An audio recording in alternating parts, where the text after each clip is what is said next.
สำหรับใครที่กำลังเล็งอยู่ว่าจะซื้อ iPad ไซส์ไหนมาใช้ดีวันนี้เรามาแชร์ประสบการณ์จากที่เคยใช้มา3ไซส์เลยค่ะ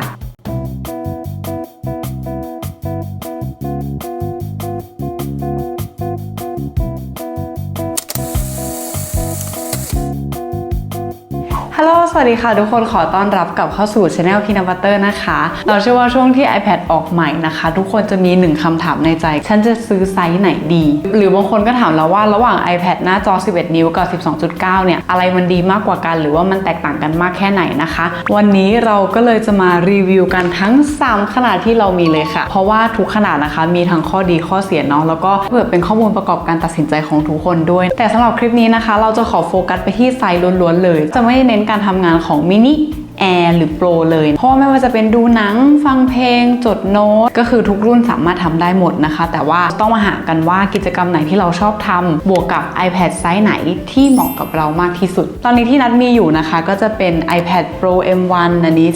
12.9 แล้วก็ iPad Air 5 ขนาด 10.9 แล้วก็ iPad mini 6 นะคะน้องคนเล็กสุดหน้าจออยู่ที่ 8.3 แล้วก็จะขออนุญาตแทน iPad Air ที่ขนาด 10.9 เนี่ยตีกลมๆเป็น 11 นิ้วเลยนะคะเพราะว่าขนาดเขาก็พอๆกับตัว Pro 11 นิ้วเหมือนกันเนาะนัทเคยใช้ iPad Pro 11 มาก่อนเหมือนกันนะคะแต่ว่าพอดีส่งต่อไปแล้วก็เลยไม่ได้มีแบบมาถือให้รีวิวในคลิปนี้ดูเลยเพราะฉะนั้นมาเริ่มกันที่ iPad mini น้องคนเล็กสุดก่อนเลยนะคะเผื่อใครกำลังเล็งๆอยู่นัทประทับใจกับ iPad mini ตรงที่ว่านัทสามารถถือมือเดียวได้อย่างรุ่นอื่นหรือว่าขนาดอื่นเนี่ยคือไม่กล้าถือมือเดียวเพราะกลัวล่วงแล้วเราเนี่ยเป็นคนมือเล็กเพราะฉะนั้นนานๆทีจะมาเจอ iPad ที่แบบสามารถจับมือเดียวหมุนติ้วไปติ้วมาแบบนี้ได้เราถือไปไหนเนี่ยมันจะดูแบบน่ารักกระทัดรัดแล้วก็พร้อมลุยทุกสถานการณ์มากแต่อยากจะบอกว่าด้านการใช้งานของ iPad mini เนี่ยคือนัทแทบไม่ได้ใช้ Apple Pencil เลย Apple Pencil อยู่ไหนเนี่ยเพราะว่าด้านการใช้งานนะคะทุกคนไม่ว่าจะเป็นการจดโน้ตการวาดรูปคือนัทรู้สึกว่ามันเล็กมากเกินไปคือด้วยความที่จอเขาเล็กแล้วเวลาเราทำอะไรที่มันมีรายละเอียดมากๆมันทำให้เราจะต้องเพ่งมากขึ้นและยิ่งแบบถ้าเกิดเราไปแบ่งจอใน iPad mini นะโอ้โหทุกคนมันจะเล็กจนเหลือแบบเหมือนเราเขียนอะไรสักอย่างบนโพสต์อิทเล็กๆหรือแม้แต่ตอนที่เราจะพิมพ์งานเนี้ยค่ะตัวคีย์บอร์ดที่มันเด้งขึ้นมามันก็กินพื้นที่แทบจะแบบเต็มจออยู่แล้วโอ้โหบดบังทัศนียภาพในการทำงานในการทำคอนเทนต์มากนะคะเวลาเราทำงานแอปอะไรที่มันมีแถบเครื่องมือเยอะๆค่ะมันจะบังตัวหน้าจอหลักที่เราจะใช้ทำงานมากๆเลยมันก็เลยจะมีความแบบโอ๊ยทำไมมันบังมากขนาดนี้ฉันไม่เหลือพื้นที่ในการมองงานเลยแล้วถามว่าแล้วนัทใช้ iPad mini ทำอะไรส่วนใหญ่เลยนะที่ใช้มาเกือบจะปีเนี่ยนัทใช้ iPad mini ไปกับอะไรที่ถือมือเดียวอย่างนี้ได้ตลอดเลยนัทอ่านหนังสือในแอปเมพเนี้ยค่ะก็คือแบบอ่านเพลินมากก่อนนอนหรือแม้แต่การเอาไปตั้งดูหนังตอนนอนอะไรเงี้ยอันนี้ก็สบายเหมือนกันแล้วรู้สึกว่านัทชอบมากกว่าจอใหญ่ด้วยซ้ำเพราะขนาดความกว้างของจอคือมันอยู่ในระยะสายตาพอดีแล้วก็ล้มทับหน้าก็ไม่เจ็บด้วยหรือแม้แต่การเล่นเกมนัทก็ชอบเล่นใน iPad mini มากกว่านะคะอย่างทำอาหารอะไรเงี้ยรู้สึกมันคล่องมือมากกว่าหน้าจอใหญ่ๆแล้วก็อีกอย่างที่ชอบก็คือระบายสีเราค่าเวลาอยากจะระบายสีอะไรสักอย่างเราก็เอา iPad mini ขึ้นมาขีดเขียนเล่นๆนัทใช้ iPad mini กับกิจกรรมอะไรที่มันแบบปล่อยตัวปล่อยใจมากถ้าเกิดเราแบ่งเป็นสายนะคะแบบสายเสพคอนเทนต์แล้วก็สายสร้างคอนเทนต์นัทคิดว่า iPad mini จะเหมาะกับสายเสพคอนเทนต์แต่ถามว่าชอบไหมก็ชอบเนี่ยชอบมากชอบพกออกไปข้างนอกไปอ่านนู่นอ่านนี่นะคะแต่ต่อมาเราจะต้องมาพูดถึงปัญหาโลกแตกที่หลายๆคนน่าจะแบบช่างใจว่ายังไงดีถ้าเกิดเป็นไซส์11กับ 12.9 เนี่ยเขาจะกระเถิบไปโซนที่สามารถสร้างคอนเทนต์ได้แล้วนะคะจะเสพด้วยก็ได้หรือว่าใครจะสร้างคอนเทนต์อันนี้ก็เหมาะแล้วนะแต่ว่าแล้วมันต้องขนาดไหนล่ะถึงจะดีสำหรับเราใช่ไหมตอนนั้นนัทก็ใช้ iPad 11 นิ้วเหมือนกันใช้มานานเลยแล้วก็ตัว iPad Pro M1 เขาออกมาใหม่แล้วก็ตัดสินใจว่าเราจะเปลี่ยนเป็นขนาดใหญ่เป็น 12.9 เลยดีไหมก็ช่างใจอยู่แต่ว่าสุดท้ายก็ตัดสินใจสั่งมาไหนๆก็ยังไม่เคยใช้ลองใช้ขนาดใหญ่สุดดูซะหน่อยสิว่าเป็นยังไงส่วนตัวนะรู้สึกว่า11กับ 12.9 คล้ายกันทุกอย่างก็แค่ 12.9 ขนาดหน้าจอใหญ่กว่าเท่านั้นเองนิดนึงแต่ถ้าสรุปแล้วก็คือนัทเนี่ยชอบ 12.9 มากกว่าแม้มันจะขยายใหญ่ไม่ได้เยอะมากขนาดนั้นแต่รู้สึกว่ามันให้ความรู้สึกเราได้กระดาษเต็มแผ่นเรารู้สึกว่ามันเป็นขนาดที่เหมาะกับการทำงานของเรามากๆอย่างเวลาที่นัททำปกคลิปทำคอนเทนต์อะไรในแอป Procreate อย่างเงี้ยจะเห็นชัดมากว่ามันสามารถทำได้หลายอย่างในเวลาเดียวพร้อมๆกันจะเปิดวงล้อสีก็ได้จะเปิดเป็นเลเยอร์ก็ได้จะเปิด reference ดูรูปดูอะไรก็ได้แบบนี้ค่ะมันก็ยังสามารถทำได้ในหน้าเดียวกันโดยที่เรารู้สึกว่าเราไม่ได้อึดอัดแล้วมันก็ยังเห็นงานเราอยู่ อยู่เรารู้สึกว่า 12.9 ทำให้เรารู้สึกอิสระในการทำงานมากขึ้นแบบอยากจะเปิดอยากจะเบียดยังไงก็เบียดไปเพราะว่ายังไงพื้นที่มันก็เหลืออยู่แล้วมันก็เป็นอะไรที่เต็มตามากกับการสร้างคอนเทนต์อะไรสักอย่างหรือแม้แต่ใครซื้อเมจิคีย์บอร์ดมีคีย์บอร์ดบลูทูธอยู่ที่บ้านอย่างเงี้ยถ้าเกิดเอามาต่อกับไซส์ 12.9 ขนาดก็คือเกือบจะเท่า MacBook 13 นิ้วอยู่แล้วอะน่าชอบมากก็จริงแต่แน่นอนว่ามันจะต้องมีข้อเสียแล้วมันก็เป็นข้อเสียอันใหญ่หลวงทุกคนรู้ไหมว่านัทไม่เคยอยากเอา iPad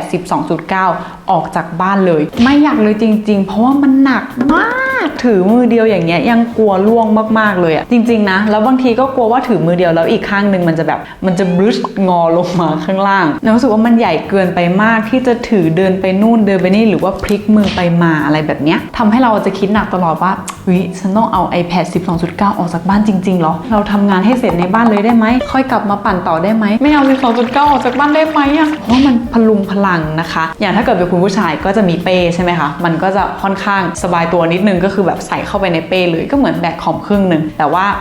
ด้วยความที่เราเป็นผู้หญิงความผู้หญิงอ่ะมันจะมีพร็อพนิดนึงมันจะต้องมีแบบกระเป๋าสะพายข้างมันจะต้องมีแบบไปเดินซื้อของหรืออะไรต่อซื้อกาแฟจุกจิบแล้วการที่เราพก iPad 12.9 ไปด้วยแล้วเราต้องใส่เคสใส่อะไรไปเพิ่มเติมมันก็จะเป็นอะไรที่พรุงพลังมากอันนี้แบบสมมติว่าจะหากุญแจบ้านให้ดูก็คือโอ้ตายแล้วส่วนใหญ่อ่ะกระเป๋าใส่ iPad 12.9 มันจะใหญ่มากโอ้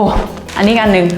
โอ้แล้วนะก็เป็นคนที่ไม่กล้าที่จะถือ iPad ใส่เคสเดินลอยไปเลยเหมือนกันเพราะว่าเรากลัวเราทำร่วงนะคะเพราะขนาดมันใหญ่ก็เลยต้องมาใส่กระเป๋าแบบนี้อีกทีหนึ่งตลอดหรือว่าถ้าเกิดไม่อยากพลุงพลังมากนะก็จะใช้กระเป๋าใบนี้ในการใส่ iPad เครื่องนี้เข้าไปเลยเข้าไปจ้าถ้าเกิดเราออกไปทำงานข้างนอกทั้งวันแล้วก็แบกอันนี้ไปมานะไหลร้าวเพราะฉะนั้นเราก็เลยรู้สึกว่า iPad 12.9 อ่ะค่อนข้างเหมาะกับการใช้งานหรือว่าการทำงานที่มันแบบอยู่กับที่ซะส่วนใหญ่อ่ะอย่างเช่นใครทำงานที่บ้าน work from home เป็นแบบ Illustrator อันนี้ก็จะเหมาะมากนะคะหรือว่าอย่างน้อยพกไปทำงานออฟฟิศอย่างเงี้ยแล้วพอถึงออฟฟิศปุ๊บเราก็นั่งทำงานบนโต๊ะยาวเลยมีเดินไปให้คนนู้นตรวจเช็คงานนู่นนี่นั่งคอมเมนต์นิดหน่อยแล้วกลับมานั่งทำต่ออะอย่างเงี้ยมันก็ยังย่อมได้แต่ว่าถ้าเกิดใครที่จะต้องออกไปทำงานข้างนอกบ่อยๆเปลี่ยนสถานที่การทำงานบ่อยๆต้องออกไปพบลูกค้าพอสมมติเป็นวิศวะเป็นสถาปัตย์ต้องออกไปตรวจเช็คหน้างานที่จะต้องถือเขียนอะไรเงี้ยค่ะนั่นก็รู้สึกว่า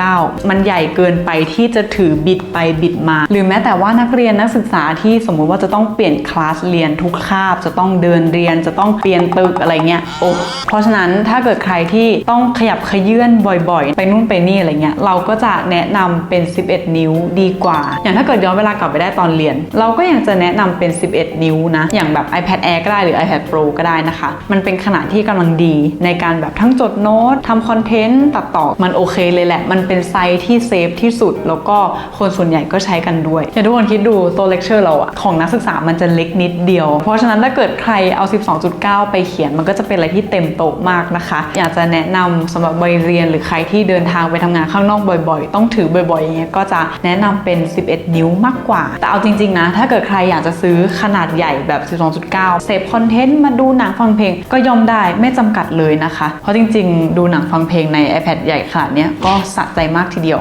นี่ก็เลยเป็นรีวิวทั้ง3ขนาดที่เราเคยใช้มานะคะทุกคนก็หวังว่าจะเป็นประโยชน์แล้วก็ทำให้ตัดสินใจ